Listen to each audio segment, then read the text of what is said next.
انما الصدقات للفقراء والمساكين صدق الله العظیم. ګرانو عزیزانو پښتنو ورونو، سلامونه احترامات ښه چارې هر ځای چې وي، په کورونو کې، په وطن کې، که بارې وي،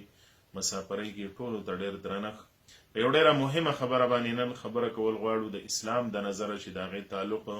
د روژې د دې مبارکې میاشت سره دی، او په ځانګړې توګه باندې د مالی عبادت یا مالی انفاق فی سبیل الله چې څه ته ویلی کېږي هغې سره د هغه تعلق دی. پښتانو ته عموما سرسیا وی، په اسلام کې د صدقه فطر په صدقه باندې یاده شوې ده، یعنی چې روژه پوره شي او د هغې سره سره دا هم تاسو یاد ساتئ چې د اختر نه وړاندې هم تاسو سرسیا صدقه فطر ورکولی شئ. اختر ته د اسلام د نظره انتظار ضروري نه دی، بلکې بهتره دا ده، زیاته لازمه دا ده چې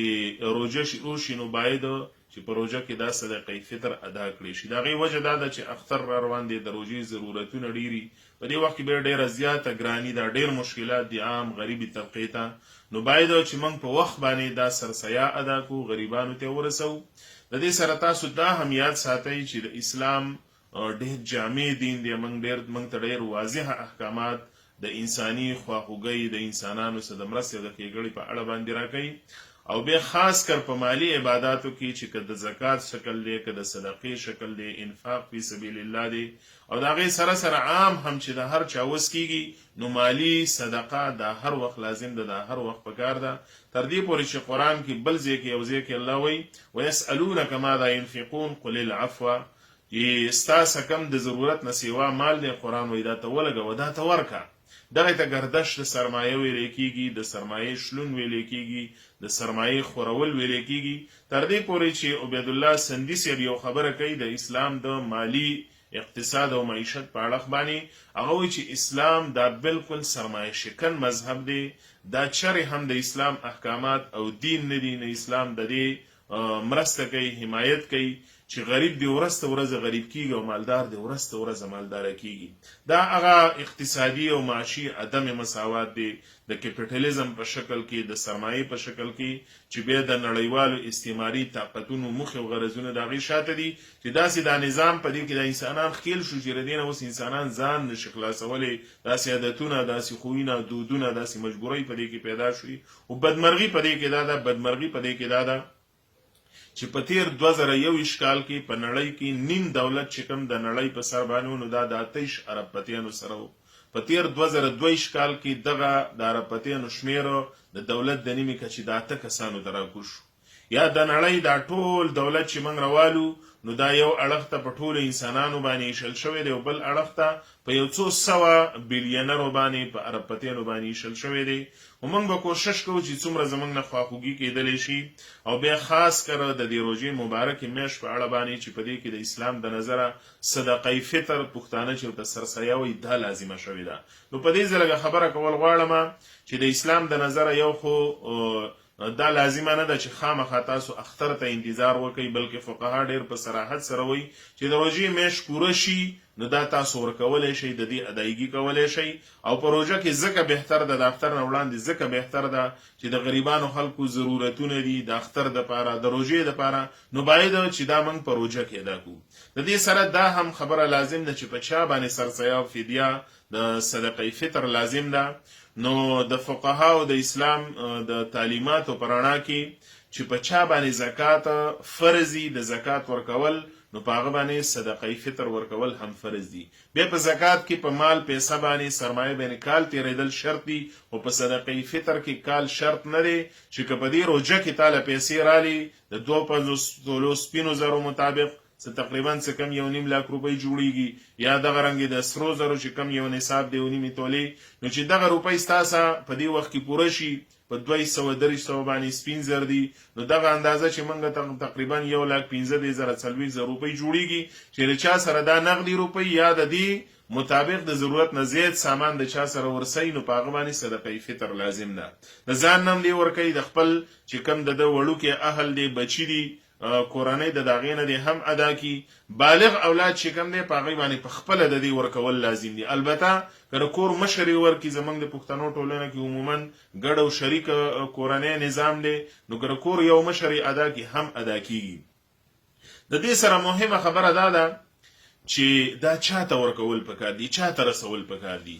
نو په قرآن کې چې د زکات کم مصارف خدای پاک بیان کړي دي، د غریبانو په شکل کې، د مسکینانو په شکل کې،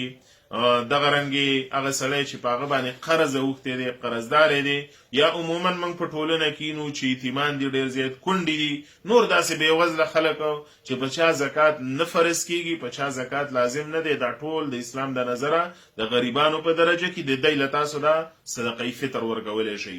بیا په صدقه فطر کې ورکول څه پکار دي؟ نو د اسلام د هدایاتو په رڼا کې د غنم نصاب ویلی شوی دی په کم 2 کیلو، دغه رنګې د وربشو ویلی شوی د کجورو او د کشمشو د وسکو ویلی شوی. زه دلته یو وضاحت ضروري ګڼم او هغه دا دی چې عموما زمونږ فقها یا زمونږ مفتین صاحبان امامان دا صرف منګه د غنمو نصاب چې دی دا د صدقه فطر راټینګ کړی دی او عموما وایي چې یاره دومره ورکوئ دومره ورکوئ، خو تاسو دا یاد لرئ چې ګورې یوازې غنم ورکول نه دي، زمونږ به خواست دی که د چا وس کېږي نو ډیره زیاته ګراني ده، ډیره زیاته غریبي ده په دې ټولنه کې، کوشش وکړئ چې د وس والا خلک د کجورو د نصاب مطابق صدقه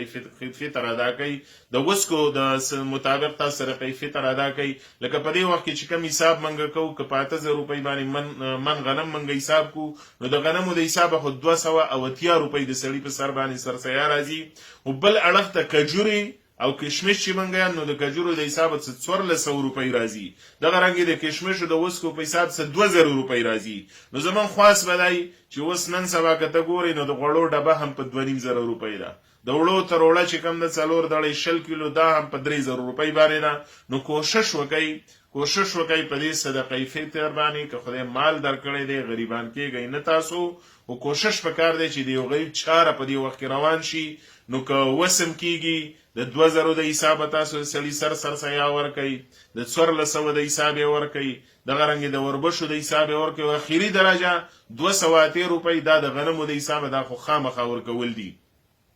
بیا دا هم په دې کې لازم ده چې په چم گاون کې یا که په خپلوانو کې کم غریبان دي نو په هغې باندې صدقه کول، هغې له زکات ورکول، هغې له صدقه فطر ورکول، دا ډیره مهمه ده. دا ډیره مهمه په دې باندې ده چې زه بل یو خبره کوم، دلته زما څه په دې کتابتون کې فتاوا حقانیه پرته ده او په دغه فتاوا حقانیه کې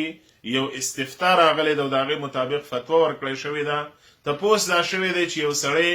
عمرې لځي نو عمره زیات نه دی، سنت ده، نفل ده،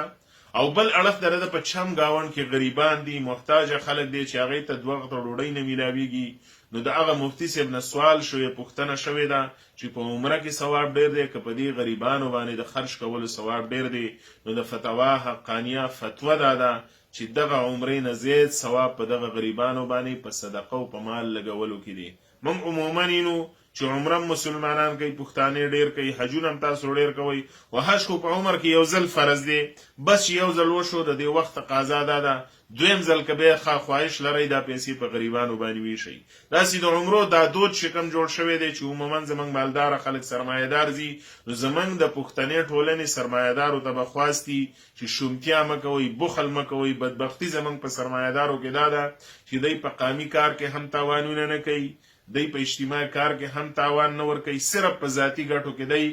اخته دي او د هغې لپاره ډېر غټ تاوانونه کوي. نو دغه عمرې چې تاسو په هغې په لکونو روپۍ لګوئ، که ثواب هم نیتي، د خدای رضا هم نیتي، نو دا ستا په ګاونډ کې میلاویږي، دا ستا په چم او په خپلولۍ کې ډېره په اسانه میلاویږي. او که نمایش هم مقصدي، نو نمایش، ریا، خودنه، دې ته په اسلام کې شرک ویلی شوی، شرک ورته ویلی شوی دی. ولې د عبادت په ځای بیا ګناهګارېدل دي. د دې وجې نه په دې نیت باندې حج کول چې ما ته خلک حجي ووایي، ما ته ډېر عمره کوونکي ووایي، ما ته ډېر مونځګزار ووایي، دا عبادت په اسلام کې مقبول نه دی، مردود دی. زما د خبرو لنډیز دا دی، خلاصه زما د خبرو دا ده چې کوشش وکړئ د صدقه فطر په ادایګۍ کې چټکتیا وکړئ، د اختر نه مخکې ورکړئ، دغه رنګ د کجورو او د کشمش نصاب هم پکې یاد ساتئ، او د دې سره یعنی د غریب وس په داسې شکل باندې پوره کوي چې بهتره داره فقها دا وایي چې په هغه هغه ته ډیره ګټه پڅ کی نو د نغدو پیسو په شکل باندې ورکي. به دغه سرسیا چې کوم د ضروری نه ده چې د یو کس سرسیا صرف تاسو یو کس لور کوي په ډیر مقدار کې ورکي، یعنی ډیر مرکول شي 15000 روپۍ مرکول شي، 10000 مرکول شي، 20000 یو غریب لور کول شي، که نور ډیری پاغي باندې تقسیمول هم شي. او دا یو پیغام و چې اختر هم راتلون کې دی، د روزي د هم خدای په خیر او خوشحالي په من تر سره کی. او په چم گاون کې د روزي د دې حکمت عبادت حکمت چې کوم دی یو دا دی چې لوګه مونږ ته محسوس شي. نو چې لوګه محسوس شوله په دې کې د غریب د لوګي احساس به مونږ ته پیدا شي. اسلام د بندګانو د حقوقو خبره کوي، د غریبانو د خیال ساتنې خبره مونږ ته کوي، او دغه د صدقې فطر په شکل کې په مونږ باندې ډیره لازمه کړې ده. خو دې دی وکړي چې مونږ د الله د رضا لپاره، د بندګانو د خیرخواهي لپاره ټول عبادت خالص او خالص د ریا نه پاک صرف او صرف د خدای د رضا په بنیاد باندې وکړو،